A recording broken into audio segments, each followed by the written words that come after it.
Ibu dan Bapak, percakapan coaching dapat dilakukan setiap saat pada saat dibutuhkan. Sekarang, kita akan mempelajari percakapan coaching untuk pemecahan masalah. Percakapan coaching untuk pemecahan masalah dapat terjadi saat rekan pendidik atau tenaga kependidikan lainnya menghubungi Anda karena sedang menghadapi masalah. Seperti merasa buntu, tidak jelas, tidak berdaya, tidak mampu, mengalami krisis, atau saat membutuhkan bantuan dari luar. Mari kita lihat bagaimana alur percakapan pemecahan masalah berdasarkan alur Tirta. Dalam percakapan coaching untuk pemecahan masalah, alur tujuan sudah mencakup tujuan coaching, yaitu memecahkan masalah apapun yang ia hadapi.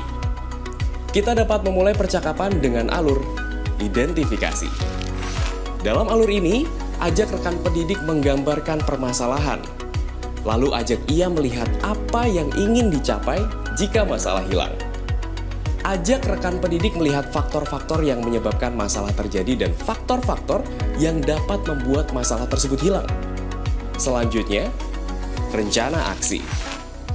Ajak rekan pendidik memikirkan apakah memiliki gagasan untuk mengatasinya. Ibu dan Bapak juga boleh bertukar pikiran bersama dengan rekan pendidik.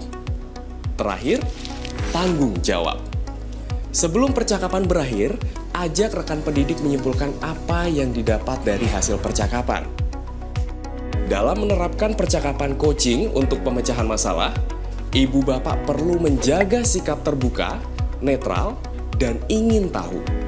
Jangan terbawa dalam masalah yang dibawa oleh rekan pendidik, dan sesering mungkin mengajak rekan pendidik melihat dari area yang netral. Untuk membantu percakapan, Ibu dan Bapak dapat menggunakan gambar atau peta berpikir.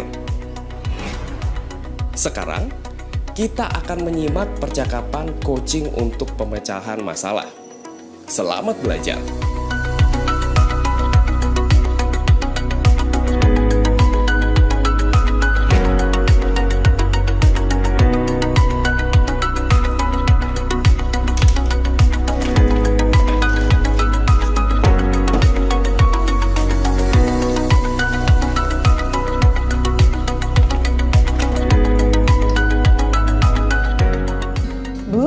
Saya pulang dulu ya. Terima kasih semuanya. Pak Arthur, saya pulang dulu ya. Ya, Bu. Oke, selamat sore semuanya. Makasih. Selamat sore.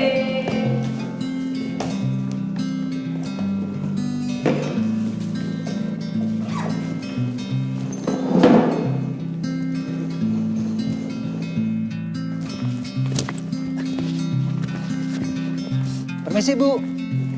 Pak Arthur, belum pulang Pak? Tumben. Iya, Bu. Ada yang ingin saya diskusikan sama Ibu. Ini cukup mengganggu pikiran saya, Bu, selama beberapa minggu ini, Bu. Oh, begitu. Soal apa itu, Pak? Terkait peserta didik di kelas saya, Bu. Hasil belajar mereka cukup menurun, Bu, akhir ini. Oh, begitu. Nah, kalau begitu kita ke sana aja yuk. Mari, Bu.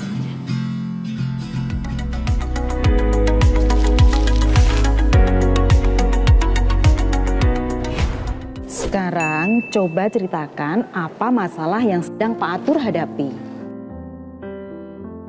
Jadi gini, Bu. Saya akhir-akhir ini merasa kualitas mengajar saya turun. Dan merasa tidak terhubung dengan peserta didik. Dan saya lihat hasil belajar mereka juga cukup menurun, Bu. Saya pikir ada yang salah dan berpengaruh pada cara mengajar saya di kelas. Jadi, Bapak berpikir ada yang salah dengan diri Bapak, sehingga mempengaruhi cara mengajar di kelas. Iya, Bu. Saya belum tahu di mana salahnya ya. Oke, bagaimana situasinya saat ini? Saya mencoba melibatkan peserta didik, Bu, dalam aktivitas pembelajaran. Tetapi mereka tidak memperhatikan materi yang saya berikan. Kadang juga saya dapatin ada yang mengantuk, ada juga yang izin ke WC. Saya cari-cari malah bolos ke kantin, Bu. Dari semua yang Bapak ceritakan tadi, apa yang menyebabkan situasi itu muncul menurut Bapak? Apa ya? Kayaknya karena sulit memberikan perhatian kepada setiap peserta didik. Karena jumlah di kelas saya itu 32 orang, Bu. Cara mengajar saya mungkin membosankan kali ya. Jadinya tidak menarik minat mereka. Sepertinya saya juga merasa kurang interaksi dengan mereka. Apa karena itu ya? Tadi kan Bapak mengatakan penyebabnya itu karena Bapak sulit memberi perhatian, cara mengajar yang membosankan dan kurang interaksi. Nah, andaikan masalah itu hilang, apa yang akan terjadi? Kalau masalah ini hilang, peserta didik saya pasti akan betah di kelas. Tidak ada yang bolos lagi, tidak ada yang bingung, ribut, dan semacam itulah, Bu.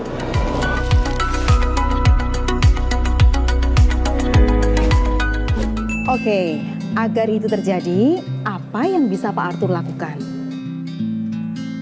Mungkin saya akan cari tahu dulu preferensi belajar peserta didik saya. Lalu mencoba berbagai strategi pengajaran untuk melibatkan peserta didik dengan lebih baik. Misalnya? Misalnya menggunakan media pembelajaran yang lebih interaktif dan menarik biar mereka bisa berinteraksi dan bekerja sama. Selain itu, apa lagi? Sepertinya saya akan sisihkan waktu mengecek pemahaman peserta didik dan saya akan minta umpan balik dari peserta didik biar mereka merasa terlibat. Apalagi yang mungkin bisa Bapak lakukan? Saya akan minta bantuan dari guru lain untuk membantu mengamati kelas saya saat saya mengajar dan memberikan umpan balik. Bapak terdengar sangat percaya diri dengan rencana tersebut. Bagus sekali. Nah, berarti ada 3 rencana yang sudah terpikirkan oleh Bapak. Kapan mau dilaksanakan, Pak?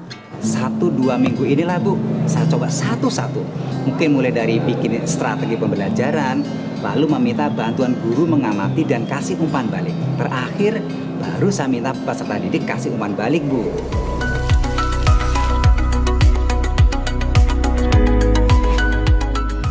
Nah, Bapak sudah membuat rencana dan akan melaksanakannya dalam 1-2 minggu ini. Terakhir, apa yang bisa Bapak simpulkan dari obrolan kita tadi?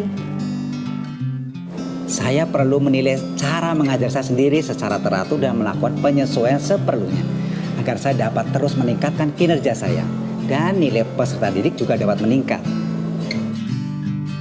Oke, nah ujung-ujungnya capaian peserta didik juga ya. Betul, Bu. Baiklah, kalau begitu sudah cukup rasanya obrolan kita. Saya tunggu kabar baiknya ya, Pak. Ya, Bu. Semoga lancar semuanya, Pak. Ya, Bu. Terima kasih, Bu, atas waktunya. Sama-sama.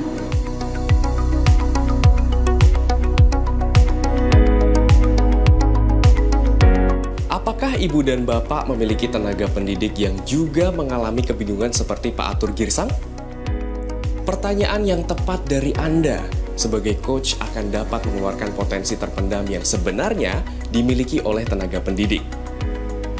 Namun, bagaimana jika tenaga pendidik masih kesulitan mengeluarkan ide meskipun sudah kita tanya ya? Hal yang perlu kita lakukan dalam proses coaching ini adalah perlu kesabaran dari Ibu dan Bapak sebagai coach dalam proses ini. Di dalam percakapan coaching untuk pemecahan masalah, Ibu dan Bapak memiliki peran yang penting untuk menjadi teman berpikir rekan pendidik dan tenaga pendidik lainnya untuk dapat menemukan alternatif solusi yang muncul dari dirinya. Pastikan bahwa solusi tersebut datangnya dari rekan pendidik atau tenaga pendidik lainnya, karena sesungguhnya mereka mampu mengatasinya. Selamat mempraktikkan percakapan coaching untuk pemecahan masalah.